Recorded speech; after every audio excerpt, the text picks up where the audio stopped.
Je suis venue te dire une chose. De nombreuses personnes sont venues me dire que tu écris encore des choses sur le président. Elles m'ont dit que ta vie est en danger parce que le président qui est au pouvoir ne se contentera pas de t'emprisonner comme l'autre avant. Mais celui-là va te tuer. Si ce qu'on dit est vrai, je viens te supplier de ne plus écrire. Si tu meurs.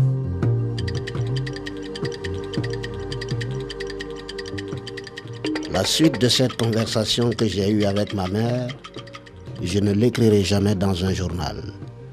Je n'ai fait qu'écouter, écouter et écouter.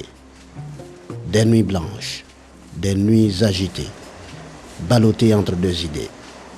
Suspendre la parution de l'Indépendant ou continuer.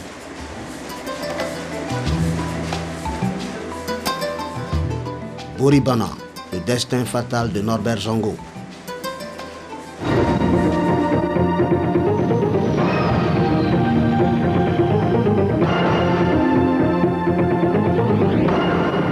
Mesdames et messieurs, juste avant d'entrer en studio, nous venons d'apprendre la confirmation d'une triste nouvelle qui court depuis ce matin à Ouagadougou.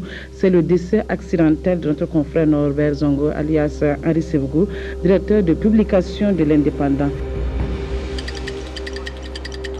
Le 13 décembre 1998, dans l'après-midi, à une centaine de kilomètres au sud de Ouagadougou, les populations font une macabre découverte. Une voiture brûlée, les 4 occupants calcinés. Parmi ces victimes, Norbert Zongo, le journaliste le plus populaire du Burkina Faso. Cette mort plonge le pays dans une crise sans précédent. Le lendemain 14 décembre, la nouvelle se répand partout. Norbert Zongo est mort. Depuis l'accession de ce pays à l'indépendance, il n'y a pas eu un événement aussi important qui a marqué le pays. 13 décembre, pour moi, c'est quelque chose de très, très douloureux. J'ai pleuré, et je pleure encore. Et on a perdu un grand monsieur au Burkina. Je ne suis pas burkinabé. Donc vous avez perdu un grand monsieur au Burkina. Je ne fais pas quand même 2 semaines sans venir ici. Chaque fois je viens ici. Quand quelque chose ne va pas en famille, je viens. Pour le consulter, pour parler quand même. Pour moi, c'est comme... C'est un rituel. Le 13 décembre 1998, j'étais à l'école un lundi matin et ce jour-là, bizarrement, on n'a pas eu cours. Je suis rentré à la maison et quand je suis rentré, j'ai trouvé que dans la famille, quand même, c'était un peu bizarre. J'ai demandé d'après la grand-mère et on m'a dit qu'elle était sortie en pleurs. Et quand je suis arrivé, elle m'a dit de venir, qu'on aille à Ouara parce qu'on lui cachait quelque chose.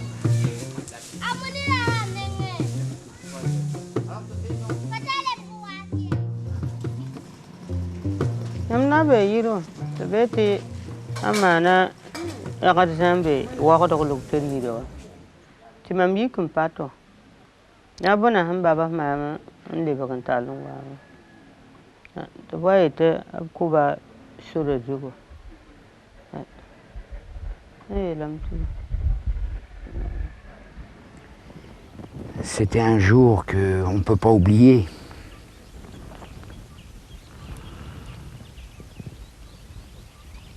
Ça a été la douleur dans le campement, ça a été la douleur dans tous ces enfants, le personnel, y compris Daniel, tout le monde a été bouleversé. Mais moi, je ne comprenais pas. Il a fallu que j'arrive sur les lieux pour imaginer un tel drame.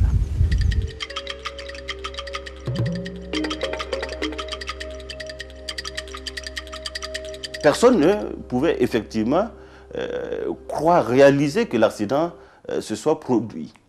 Et c'est pour ça d'ailleurs, nous sommes tous partis tout de suite sur les lieux pour voir si c'est vraiment Norbert Zongo, le journaliste de l'Indépendant, ou bien c'est quoi?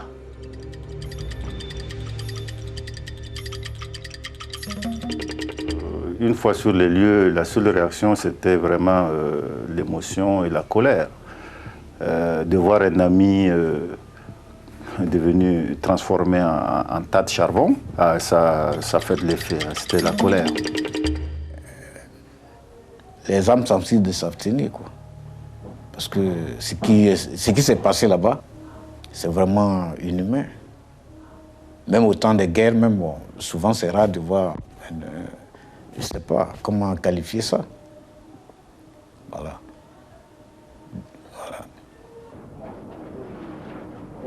L'annonce du décès provoque une onde de choc, douleur, consternation, indignation et beaucoup de questions.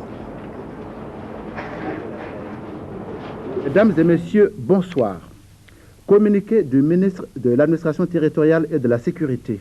Nous assistons depuis ce matin à des manifestations incontrôlées marquées par des actes de vandalisme de groupes d'étudiants et d'élèves dans la ville de Ouagadougou. Ces manifestations seraient liées à l'annonce du décès accidentel du journaliste et directeur de publication du journal L'Indépendant, M. Norbert Zongo.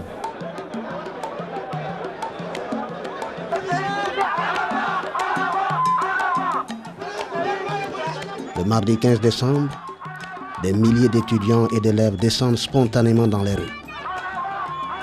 Ils expriment leur peine et réclament la lumière sur cette mort tragique. Les premières manifestations ont été spontanées, c'est-à-dire qu'elles sont allées d'elles-mêmes par suite de l'indignation des étudiants et des élèves.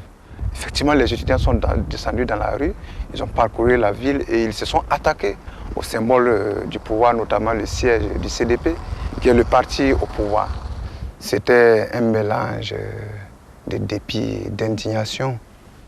Et justement, à propos des événements survenus au siège du CDP à Ouaga, le secrétaire général du parti, M. Simon Compaoré, a réagi cet après-midi. Tous les vitres ont été brisées, les pare-brises des véhicules, les bus brûlés. Nous avons demandé à ce que les structures habilitées puissent faire le nécessaire, c'est-à-dire rechercher les coupables, les poursuivre et les punir conformément à la loi. Ça, c'est inacceptable dans un état de droit.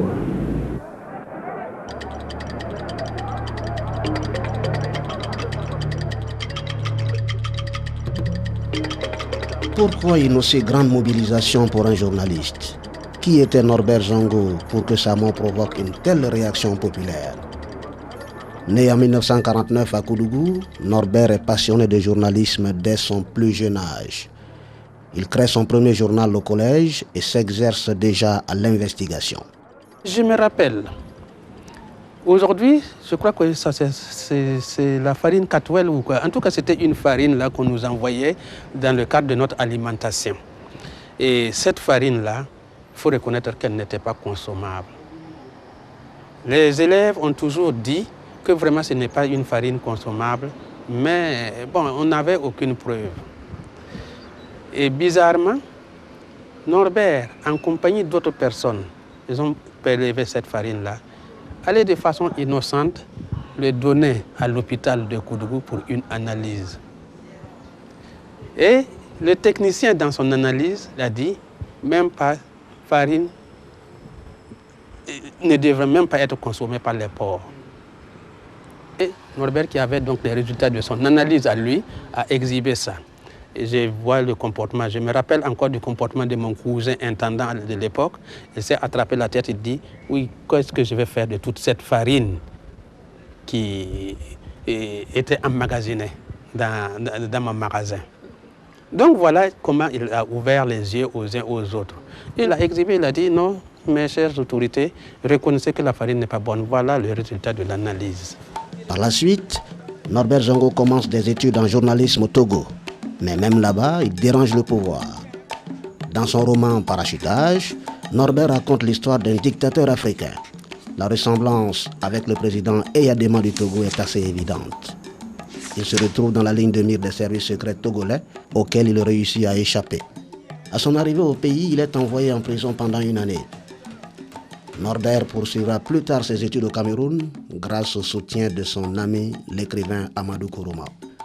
Du retour au pays, il trouve un poste dans la presse d'État. Tous les articles qu'il produisait, on refusait de publier. Effectivement, quand je partais lui rendre visite à Sylvain là-bas, tu vas le trouver dans son bureau en train d'écrire. Mais finalement, quand tu achètes le journal, tu verras, tu ne pourras même pas écrire Norbert qui paraît là. C'est comme si tu étais là pour la forme. Parce que tout ce qu'il dit, les gens refusent de publier parce qu'ils disent que c'est osé, c'est un peu osé, ou du moins c'est trop osé. Donc à la longue, c'est comme s'il ne faisait rien. De guerre lasse, Norbert Zongo démissionne de la presse d'État. Il crée plus tard l'Indépendant le 3 juin 1993. Nous étions trois. Il y avait Norbert, M. Baloun actuellement, qui est là, et moi. Bon, on faisait vraiment une équipe, quoi. Avec Norbert, il y avait l'ambiance. Bon, c'est-à-dire, il n'y avait pas de directeur et employé, quoi. Nous étions tous des directeurs. Le premier numéro de l'Indépendant est là. Voilà, l'intérieur. Dès ce moment, Norbert publie sous le nom de plume de Henri Sebgo. Il choisit comme credo Boribana, qui signifie la fuite est terminée. Cette expression du célèbre combattant africain Samori Touré symbolise la fin de son nomadisme. Avec son journal, Norbert décide d'affronter son destin. Aujourd'hui au Burkina, il y a deux sortes de presse, d'une manière générale.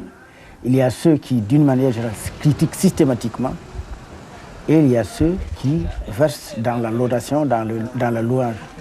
Je pense que le style de Norbert se situait entre les deux milieux, c'est-à-dire qu'il, s'il critiquait, il proposait toujours des solutions. Il avait foi à son œuvre journalistique. Mais au-delà de l'œuvre journalistique, il avait foi en son pays, il avait foi à sa patrie. Et c'est à partir de là, justement, c'est ce qui lui a amené à faire un travail d'investigation assez poussé. C'est ce qui lui a amené à faire un certain nombre de réflexions assez mûries, etc. C'est d'abord et uniquement un paquet de convictions. En ce qui concerne le Burkina Faso, je n'en ai pas connaissance d'un journaliste aussi engagé. Et je crois que c'est ça qui a fait la grandeur et qui fait la grandeur toujours de Norbert Zongo. L'Indépendant acquiert très vite une renommée grandissante. Le journal dénonce sans crainte les différents régimes africains. Mais le journal de Norbert Zongo révèle surtout des affaires impliquant le pouvoir du président Blaise Compaoré. Norbert Zongo touchait à ce qu'on peut appeler l'aspect mafieux de ce régime, notamment tout ce qui tourne autour de l'escamotage de l'or du Burkina, la spéculation sur les terrains, l'élimination d'indésirables. Il y a quand même une série de crimes politiques depuis le début de ce régime. Donc il y a vraiment une composante de criminalité politique et économique très importante dans ce régime. Et Norbert Zongo a été malheureusement peut-être trop seul à explorer cette dimension. Au-delà de ces enquêtes d'investigation, du fait qu'il commençait à s'en prendre de plus en plus, j'allais dire, aux familles régnantes du Burkina Faso, je crois qu'il était devenu aussi une idole de la jeunesse. Et il suffisait qu'il s'exprime pour voir la salle pleine à craquer, refusant du monde. Il était en train de fédérer tout un mouvement intellectuel et surtout jeune autour de ses préoccupations. Ça aussi, ça commençait à faire très peur. Vous avez toutes les réponses de la misère actuelle de l'Afrique dans son passé, pas très lointain. N'allez même pas jusqu'à l'esclavage, vous restez à côté de la colonisation et vous saurez exactement qu'il n'y a pas de différence fondamentale entre un président africain aujourd'hui et le commandant de cercle qui n'est plus là.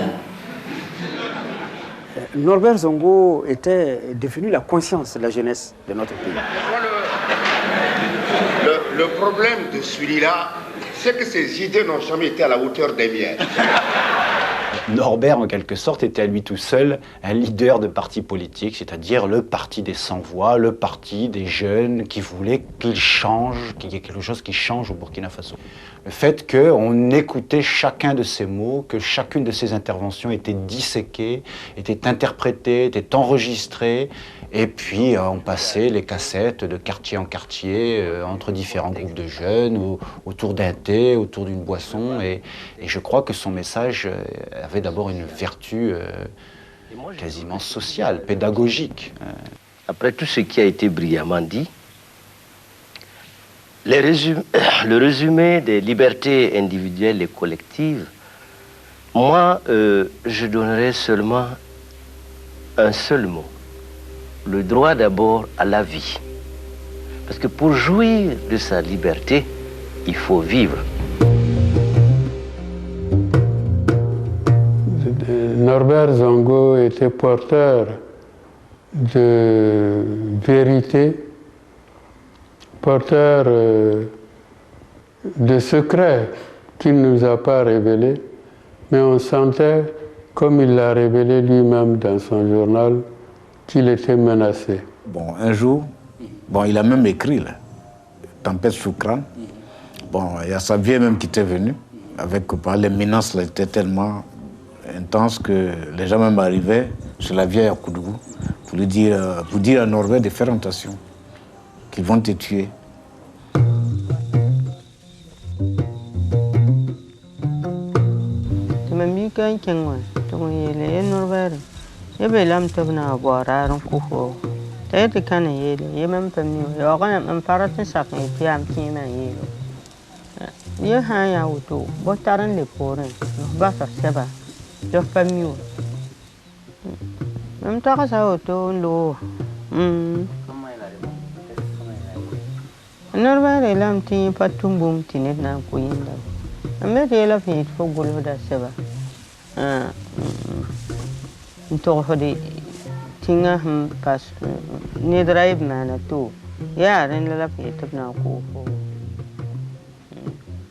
Norbert s'est réfléchi par 2 fois. Bon, s'il laissait ce journal-là, c'est comme on le dit en Morée que quand tu rentres dans l'eau, tu arrives au milieu, tu sors, tu es mouillé, tu continues aussi, tu es mouillé. Donc Norbert était un peu comme ça.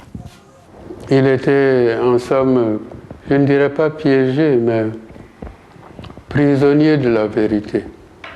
Mais le caractère du héros, c'est de vivre avec la vérité et de s'en faire le serviteur, malgré tout, jusqu'au bout.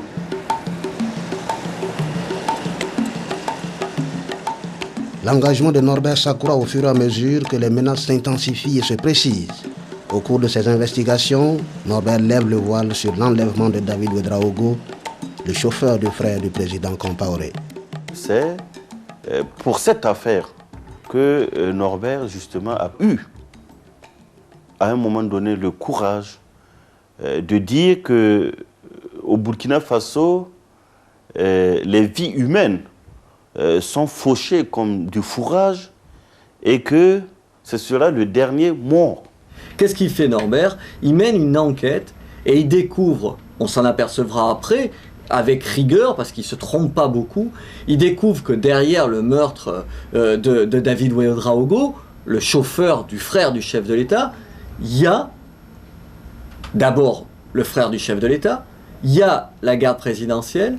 Dont le rôle n'est certainement pas d'attraper des citoyens, de les envoyer en brousse, de les faire creuser leur propre tombe, de les ensevelir vivants ou les avoir battus à mort, mis de l'essence, brûlés.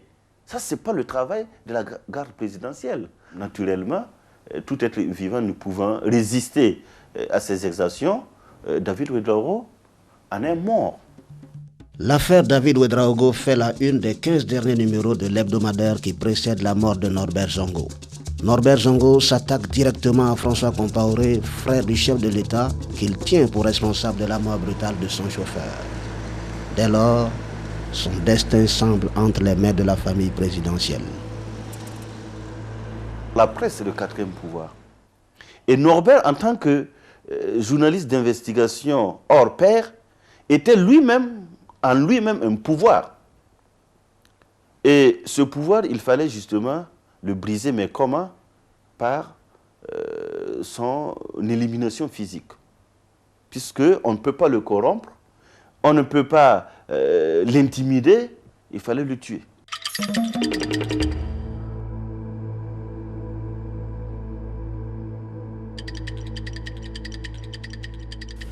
La presse nationale est en deuil. Le directeur de publication de l'hebdomadaire L'Indépendant n'est plus.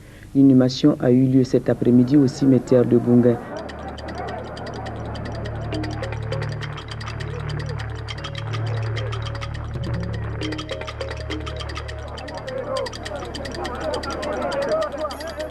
Le jour de l'enterrement, quand j'ai vu le monde, alors j'ai dit pourquoi pleurer? S'il y a tout, il y a tant de monde comme ça qui viennent pleurer Norvège, pourquoi pleurer?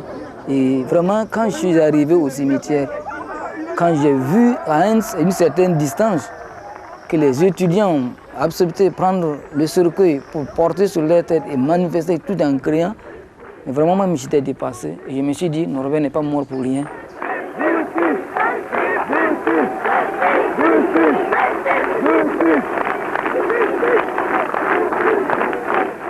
J'avais la chair de poule quand ce cercueil-là arrivait et que d'un cri de cœur, tout le peuple disait justice, justice, justice. C'est en ce moment que j'ai compris véritablement que Norbert partait pour toujours. Ce qui m'a frappé, c'était l'atmosphère électrique. Toutes les mains ont voulu toucher le cercueil et l'accompagner jusque sa demeure, accompagné de portraits, du drapeau. Il y avait réellement une osmose réellement patriotique, réellement nationaliste autour du nom d'un homme. Comme une bombe, affreuse, amère, difficile à accepter.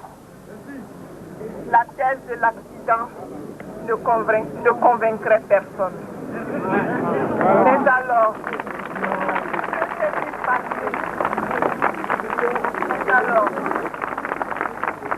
qu'est-ce qui allait se passer, en fait, dans le milieu de la semaine? C'était ça. Et c'était l'interrogation, en fait, qui courait dans tout Ouagadougou. On ne savait pas ce qui allait se passer. Réellement, on ne savait pas ce qui allait se passer. Et je savais qu'un crime de ce genre-là ne pouvait pas rester, je ne dirais pas impuni, c'est-à-dire ne pouvait pas être accueilli de la même manière que ce qu'on a vu. Et effectivement, ça n'a pas manqué. La mobilisation, effectivement, s'est faite immédiatement. En réduisant le corps de ce valeureux fils du Burkina Faso à 5 kilos de viande, les criminels et leurs auteurs ont fabriqué une bombe de 5 mégatonnes qui va les emporter.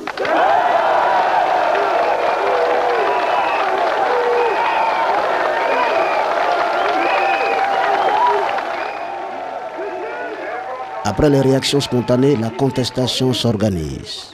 Un collectif est constitué. Il regroupe des mouvements et associations des droits de l'homme et de la société civile, ainsi que des partis politiques d'opposition. La mort de Norbert a créé la possibilité de s'engager pour beaucoup de gens. Pour la première fois, dans un pays calme, ignoré, il y avait des gens qui pouvaient enfin, comme ailleurs, comme dans beaucoup de pays, s'exprimer et revendiquer des choses. C'est bon. Et à ce moment-là, je me suis dit, il faut que j'immortalise, par le biais de la photographie, les événements qui vont avoir lieu. Le collectif accentue la contestation par des marches, des meetings et des grèves. Les militants exigent que la lumière soit faite sur la mort suspecte de Norbert Zongo. Est-ce que le Burkina Faso peut marcher sans les marcheurs du collectif?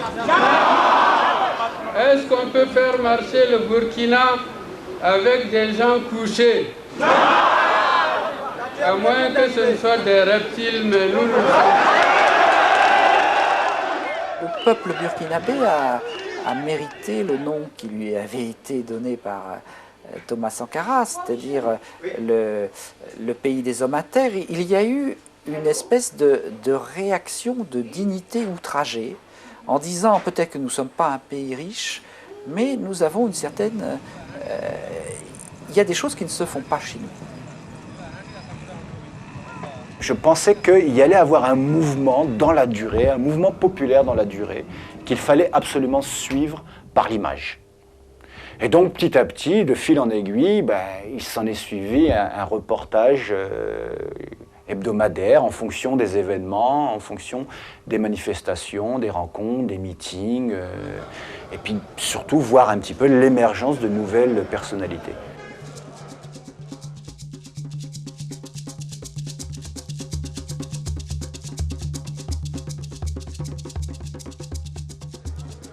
Je me suis aperçu que, en fait, il ne s'agissait plus de la personne de Norbert Zongo. À part la mise en bière, la cérémonie du cimetière de Gounguin, en décembre 1998. Après, c'était une récupération, mais au sens noble du terme, par le peuple burkinabé et par les amis du peuple burkinabé, d'un phénomène. La réaction du peuple burkinabé, ce n'était pas le pouvoir. Ce n'était pas de dire qu'on veut le pouvoir. C'était de dire ce pouvoir-là est criminel. Ce pouvoir-là a tué. Et ce pouvoir ne doit plus jamais tuer. Nous marchons demain, lundi, mardi, mercredi et après sur la présidence. Les écoles seront fermées. Voilà.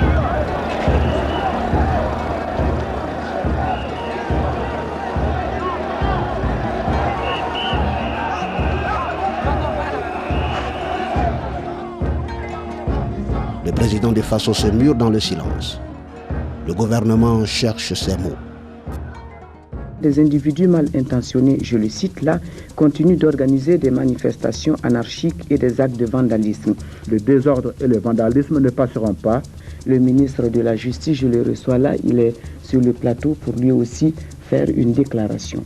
Le gouvernement, par notre voix, tient à rassurer le peuple de Burkina Faso que la procédure judiciaire suit normalement son cours. Acculé par la pression de la rue, le pouvoir accepte enfin de mettre en place une commission d'enquête indépendante. Cette commission compte 11 membres, des journalistes, des magistrats, des représentants des pouvoirs publics et de la société civile, ainsi que le secrétaire général de Reporters sans frontières, Robert Ménard. Pendant les auditions, puisqu'il y avait plus de 200 personnes auditionnées, il y en a qui s'étonnaient, oui, mais vous êtes blanc, oui, mais vous êtes... Qu'est-ce que ça veut dire, ça? Pendant les auditions, comment vous osez me parler, vous n'êtes même pas... C'était comme ça qu'ils me disaient, vous êtes, vous, ce blanc, vous n'êtes même pas burkinabé, qu'est-ce qui vous prend de me parler comme ça? Et alors? La commission pouvait mener toutes les investigations qu'elle estimait utiles, pouvait interroger n'importe quelle personne, ou groupe de personnes qu'elle estimait nécessaire, avoir recours à toutes les expertises, que ce soit des personnes au niveau national, mais au niveau international. La commission d'enquête indépendante explore toutes sortes d'hypothèses, parmi lesquelles une attaque par les bandits de grand chemin, les éleveurs ou braconniers, ou l'implication des services secrets étrangers. 3 hypothèses retiennent particulièrement l'attention. La thèse de l'accident est la première à être annoncée par les médias. C'est le décès accidentel. Ce tragique accident, décès accidentel. La thèse de l'accident, moi je n'ai pas un seul instant cru à cette thèse. D'autant plus qu'on disait que le véhicule avait pris feu. Ce n'était pas possible pour moi parce que je connaissais bien le véhicule. Le diesel il est lourd, il ne prend pas facilement feu comme ça. Et quand on est arrivé sur les lieux, effectivement, quand j'ai constaté, j'ai vu en fait la disposition du véhicule, ça n'a fait que renforcer à moi la thèse de choses, de l'assassinat pur et simple. C'est où exactement alors? C'est là, ouais.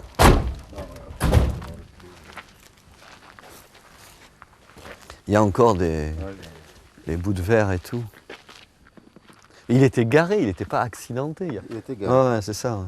Non, pourtant, ça veut dire qu'il n'y a pas eu ni collision, il s'est arrêté. Il s'est arrêté. C'est bizarre quand même de s'arrêter. Il n'y avait pas de trace de freinage. Non, il s'est arrêté. Certainement, on a dû les arrêter. Ils ont cru que c'était... Quelqu'un qui leur a fait signe. Qui leur a fait signe. Et tu as pu examiner le corps du chauffeur qui était... Le chauffeur, oui. En fait, lorsque le médecin de Léo, M. Guira, examinait le corps, j'étais à côté de lui. Ouais. Bon, on a senti qu'il y avait une taille au niveau de la... C'est ce qu'il dit dans le rapport.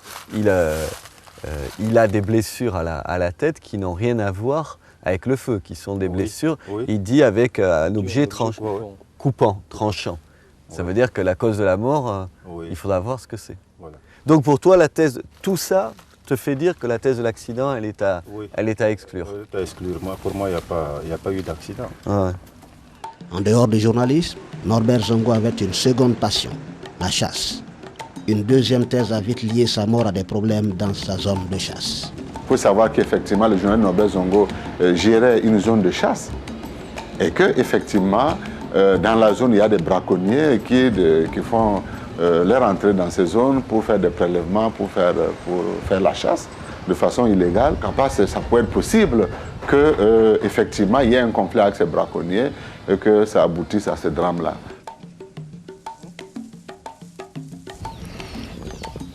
C'est bien vrai que nos cultures étaient quand même différentes, mais on s'est rapidement compris tous les deux. Ça me revient, on était gauchers tous les deux, et on se marrait parce que quand on allait au tir à la cible, on pouvait se servir de la carabine de l'un et de l'autre. On n'a pas le droit de rentrer en brousse sans fusil, sans armes. Donc là, ils vont maintenant prendre de la poussière, là. On va pas parler très fort. Norbert était un chasseur amoureux de la nature avant tout. Je dirais pas un chasseur, je dirais plus un conservateur. Il était plus préoccupé par le souci de préserver sa faune que de tuer les animaux, que de prélever les animaux. Hein. Employons pas ce terme tuer, on dit prélever dans notre métier. Norbert, tous ses éditoriaux, il les écrivait au campement. Dans ces cases-là, Norbert il boucle le journal le samedi, et le samedi il revient, il rentre en brousse, il travaille. Le dimanche, il se lève, il rentre en brousse, et il revient, le temps de déjeuner, et il rentre, il travaille, et il remonte le lundi.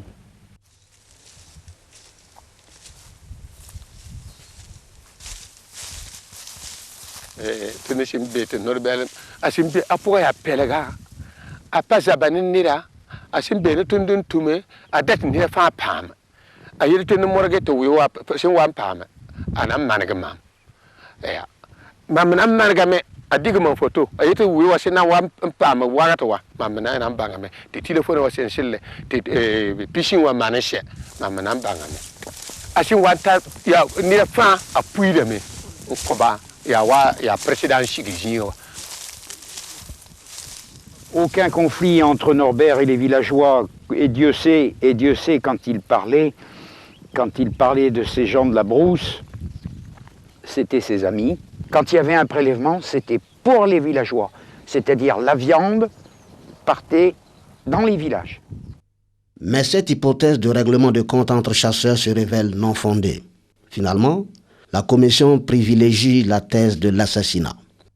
La thèse la plus plausible qui a été retenue par la commission d'enquête et qui a été étayée par les témoignages et les éléments recueillis sur le terrain, c'est la thèse donc d'un assassinat qui a été commis donc par l'entourage, ou en tout cas par le système, par le régime politique en place.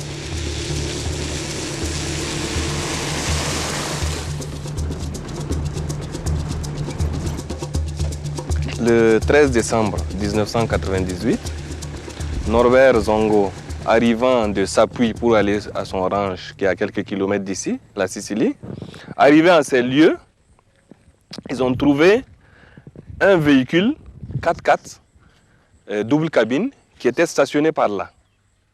De telle sorte que tout véhicule venant est forcé à s'arrêter ou à descendre dans la crevasse ici.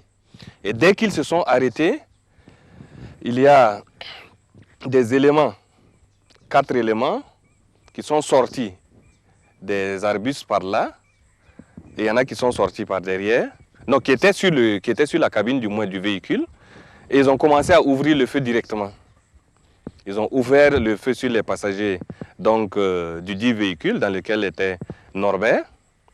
Ayant fini, et il y a d'aucuns qui disent qu'ils ont arrosé le véhicule d'essence, mais en fait ce n'est pas ça.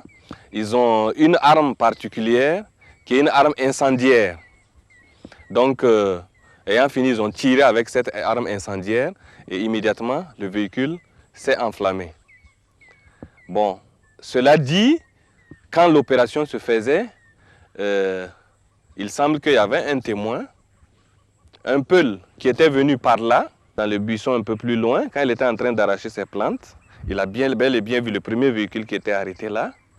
Et il a vu arriver le deuxième véhicule et il a vu tirer sur le véhicule de Norbert. Donc voilà un peu ce qui s'est passé le 13 décembre ici. Le rapport de la commission est rendu public le 7 mai 1999. La conclusion est claire. Norbert Zongo est assassiné à cause de ce qu'il écrivait sur l'affaire David Ouédraogo. À propos des auteurs de l'assassinat, la commission désigne nommément 6 suspects sérieux, tous membres de la garde présidentielle. Tous sont également impliqués dans le meurtre de David Ouédraogo.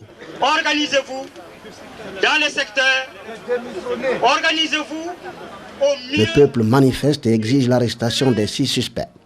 Le gouvernement répond par la répression et la violence sur les militants du collectif. Nous sommes en état de légitime défense.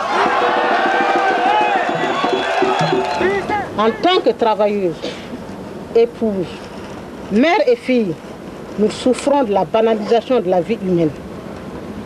Nous souffrons de la souffrance des veuves et des orphelins. Nous donnons la vie. Nous ne pouvons plus supporter de l'avoir ôtée aussi facilement à nos fils et à nos maris. C'est partout que nous entendons. Si tu fais, on te fait et il n'y a rien.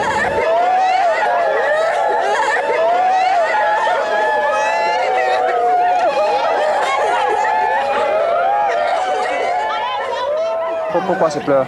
Pourquoi se pleure? On a dit que c'est pour exprimer notre douleur et surtout pour montrer que la situation est très grave. Le gouvernement ordonne la fermeture des écoles et universités. Quelques mois plus tard, l'année universitaire sera invalidée. Robert Ménard de Reporters sans frontières commente le rapport de la commission sur les antennes d'une radio locale. Écoutez, il y a un État dans l'État. C'est la garde présidentielle.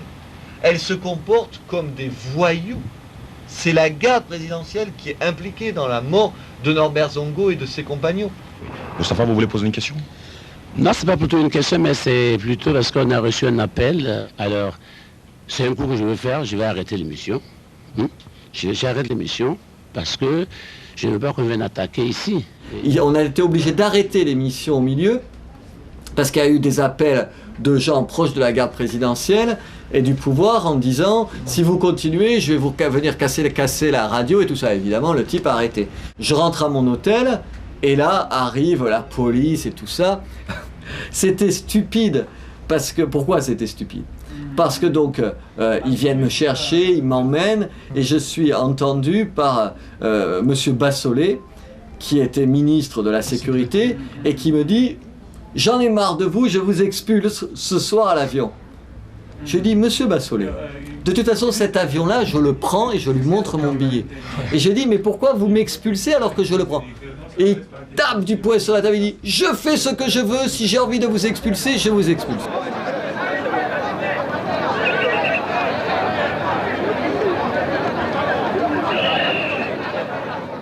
Les 6 suspects désignés par la commission d'enquête ne sont toujours pas entendus ni mis en détention. La contestation prend de l'ampleur. Après 6 mois de silence, Blaise Compaoré s'adresse au peuple. Concitoyennes et concitoyens, la forte émotion ressentie par tout notre pays après le drame de Sapuy traduit aussi le désir légitime des citoyens de voir s'exercer une justice rapide et impartiale. Le président promet de résoudre le problème. Il embarque le peuple dans une aventure en 3 épisodes. Le premier épisode est la création d'un collège de sages composé des anciens chefs d'État et de notabilités religieuses et coutumières.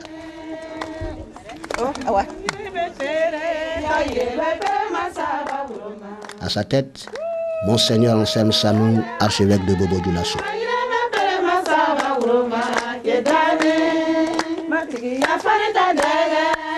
Que nous trouvions là pour rendre un service à la nation, quoi. Et je pense que c'est cette idée qui a prévalu.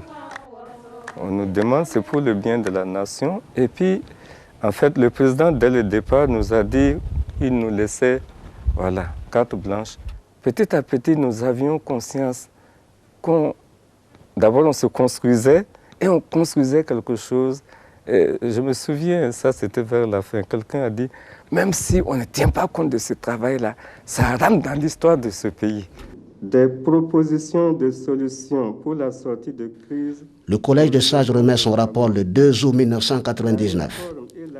Le texte fait une analyse assez critique des crimes de sang et des crimes économiques des 40 années passées. Le pouvoir de Blaise Compaoré est dans l'embarras. Je vois pendant le collège de sages, nous sommes tombés sur des faits. On a dit là, c'est l'institution qui est fautive. Bon, on ne peut pas la faire juger. Par quelle procédure passer pour qu'on puisse la guérir, quoi, vous voyez?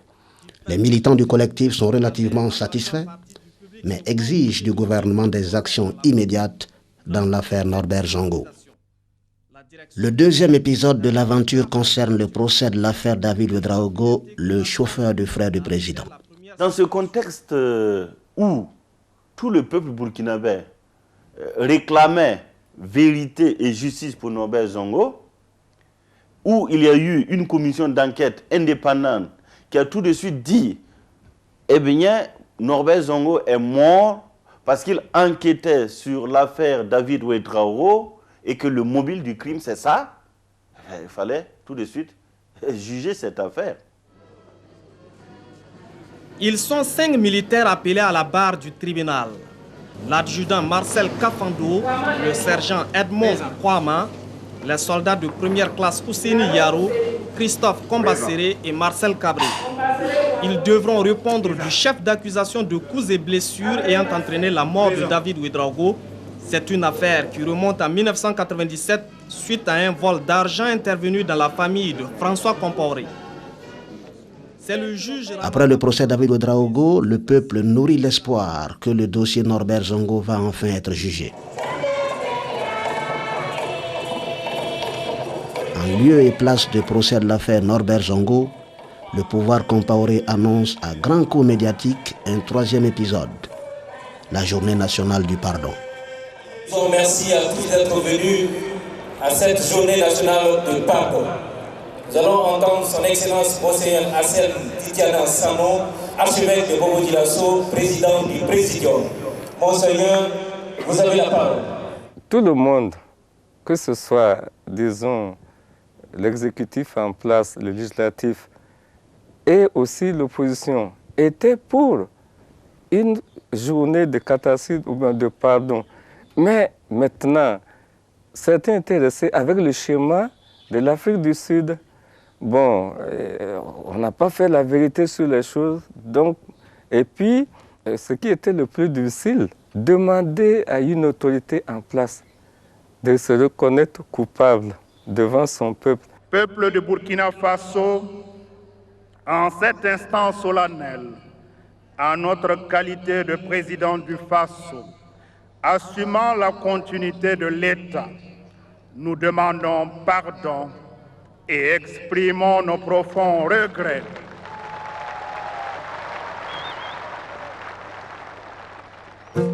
À la vérité, l'assassinat de Norbert Zongo a été le détonateur de l'organisation de cette journée du pardon. Pourtant, le nom de Zongo n'est pas évoqué pendant l'événement. La famille de Zongo est absente du stade. Elle dénonce la tenue de cette journée à travers une lettre ouverte publiée dans la presse. Bon, journée nationale du pardon. Tu vas pardonner qui? Ben, qui a fait quoi? On ne peut pas aller demander pardon dans un stade. Et si un jour, on veut quand même demander pardon, je pense que il faudra se déplacer et aller voir sa maman. Et c'est elle qui pourra décider s'il faut pardonner ou pas. Sinon, nous, on n'a rien à dire.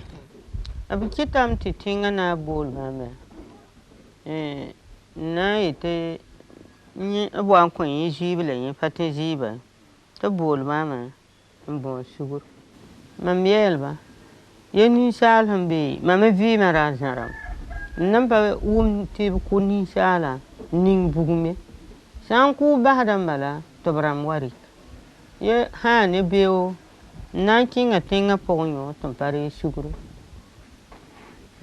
patende suguru ye es pa ni bun zet watu bamba wa velamte opna wa kishaligidwa emet ne na kuneda la heben wa konta sabta are yande. Mais jusqu'à présent, je te dis que personne n'est venu dire ce qu'il s'est passé du problème de Norbert à la vieille. Et jusqu'à présent, plus de 4 ans après, elle n'a jamais vu la tombe de son fils. Et ça, c'est douloureux. La réconciliation ne s'impose pas. Le pardon ne s'impose pas, il se mérite. 5 ans plus tard, le dossier Norbert piétine. Chaque année, le collectif commémore cet assassinat et continue de réclamer justice. Que notre peuple a identifié les assassins, les commanditaires et les complices de Norbert Zongo.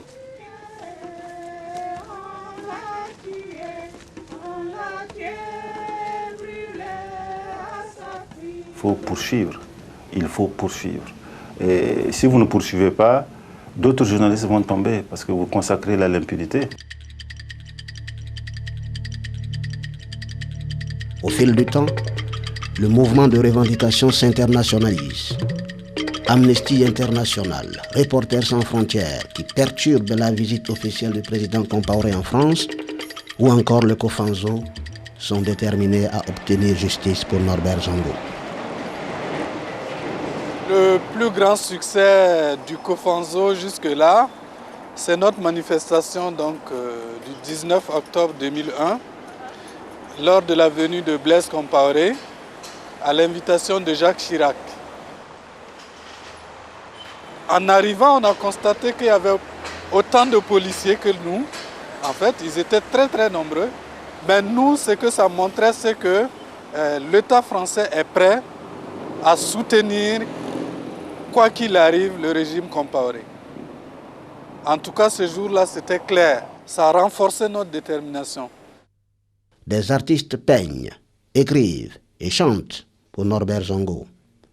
Parmi eux, le célèbre reggaeman ivoirien Alpha Blondy. Au clair de la lune, mon ami Zongo refusa de bâillonner sa plume au Burkina Faso. Norbert Zongo, qui est un journaliste qui a été, selon les écrits, assassiné pour ses prises de position, représente des milliers de journalistes. Journalistes incarcérés, journalistes assassinés, les voix des sans-voix tuées, tout ça doit changer. La jeunesse africaine, la jeunesse française, la jeunesse de par le monde s'est dit, voilà une chanson effectivement qui est vraiment pour Norbert Zongo. L'indépendant continue de paraître. Nous devons travailler pour que d'où il est, qu'il sache au moins que son travail continue et qu'il n'a pas œuvré pour rien. En tout cas, on se donne du change comme ça. Mais après les actions, chacun fuyait vite pour rentrer chez lui. Parce que nous aussi, nous avions peur. Nous avions peur parce que, comme dit la Bible, quand on frappe le berger, les brebis s'égarent. L'indépendant continue son bonhomme de chemin. Il paraît régulièrement toutes les semaines Il se vend bien et il fait partie des tout premiers journaux les plus lus au Burkina Faso. Et cela constitue pour nous une fierté parce que ceux qui ont tué Zongo voulaient en fait enterrer l'indépendant. Et 5 ans après l'assassinat de Zongo, le journal continue de paraître. Se trouve aujourd'hui le dossier Norbert Zongo. Je veux savoir où on en est exactement. Qu'est-ce qui explique ou justifie le retard apporté au traitement de ce dossier qui empoisonne l'atmosphère démocratique dans notre pays depuis plusieurs années? Les événements ont enfanté des réformes politiques et quelques personnalités du collectif ont été élues à l'Assemblée nationale. Maître Sankara et ses collègues de l'opposition continuent de faire pression sur le gouvernement. Pourtant, le gouvernement continue de répéter sa déclaration faite le lendemain du drame. Justice suit normalement son cours. Le juge d'instruction a eu les moyens logistiques nécessaires et financiers nécessaires pour commencer son travail d'instruction qui s'est résumé simplement à reprendre les auditions de ceux qui ont déjà été entendus par la commission d'enquête. Au cours de cette conférence de presse, les journalistes ont aussi évoqué les dossiers Norbert Zongo et Michel Congo. Le procureur général a indiqué que ces deux dossiers suivaient les cours et qu'il était faux de penser que les juges ne font pas leur travail. Ceux qui sont en prison en ce moment, ils sont en prison pour l'affaire Ouedraogo, pour la mort du chauffeur de François Compaoré, mais pas pour la mort de Norbert Zongo, même si les deux affaires sont liées en tout cas. Pour l'instant, il y a en tout et pour tout Kafando, l'adjudant-chef Kafando, qui est poursuivi dans l'affaire du meurtre de Norbert Zongo. Et il est en prison dans l'affaire de la mort de David Ouedraogo. Bien sûr, ça ne nous suffit pas. Parmi les 6 suspects sérieux désignés par la commission d'enquête, 2 sont déjà morts. Le seul inculpé, Marcel Kafando, est cloué au lit par une maladie mystérieuse. Bon, Marcel, s'il a envie d'aller avec son secret dans sa tombe, nous allons prier pour lui. Marcel, c'est un frère. C'est peut-être Marcel a été utilisé. Et ce qui est sûr, Marcel, c'est le dernier des Burkinabés à se lever parce qu'un journaliste écrit un canon et ça les dérange. C'est le dernier de ses soucis. Quelqu'un a envoyé Marcel. Si on ne peut pas faire justice, si le citoyen n'a pas de recours, évidemment, il y a danger à l'horizon. Et quand vous êtes le frère du chef de l'État et vous pouvez désigner votre chauffeur qui va être torturé et ensuite faire tuer quelqu'un parce qu'il a osé mener une enquête sur tout ça, je suis révolté de ça, révolté. En plus de la justice humaine, il y a aussi un autre tribunal, c'est celui de la conscience.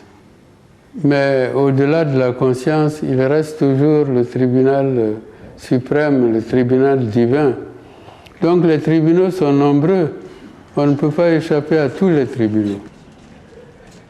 Et ce dossier-là ne sera jamais prescrit tant qu'il n'y aura pas justice et vérité pour Norbert Zongo. C'est un dossier, à mon sens, imprescriptible. Quelles que soient les décisions des juges dans cette affaire, je pense que tôt ou tard, le peuple lui-même tirera les conséquences.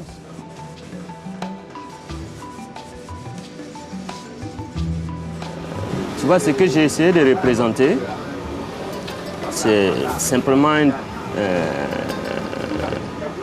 un journaliste. Il se force chaque jour pour qu'il y ait vraiment de la lumière sur certains trucs. Et c'est là maintenant, à ce niveau, tu vois, à ce niveau, bon, pour un peu caractériser notre terroir, là, j'ai fait une lame tempête. Ok, une lame tempête. Le tableau est un peu sombre, ça veut dire que malgré tout ce que ces messieurs font, ils ont vraiment un avenir, surtout dans notre pays, très sombre. C'est ce que j'ai essayé quand même de matérialiser.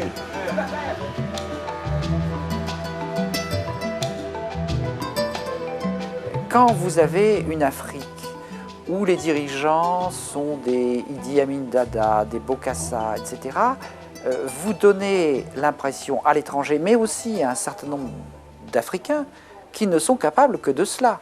Quand vous avez un Nelson Mandela qui apparaît, qui surgit sur la scène politique, ça donne une autre image de la capacité de création, d'intervention politique au plus haut niveau de l'État. Dans le domaine de la presse, je crois que Zongo va jouer ce rôle, c'est-à-dire qu'il va montrer qu'en Afrique aussi, on peut faire un travail d'une qualité exceptionnelle. Et pour les générations futures de journalistes, je pense que c'est important. Enfin, 5 ans après, la mère de Norbert Zongo s'est recueillie pour la première fois sur la tombe de son fils.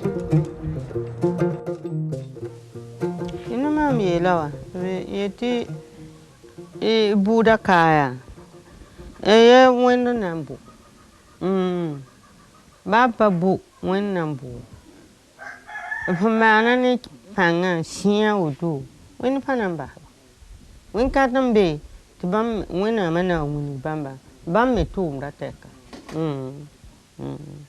wenda nambo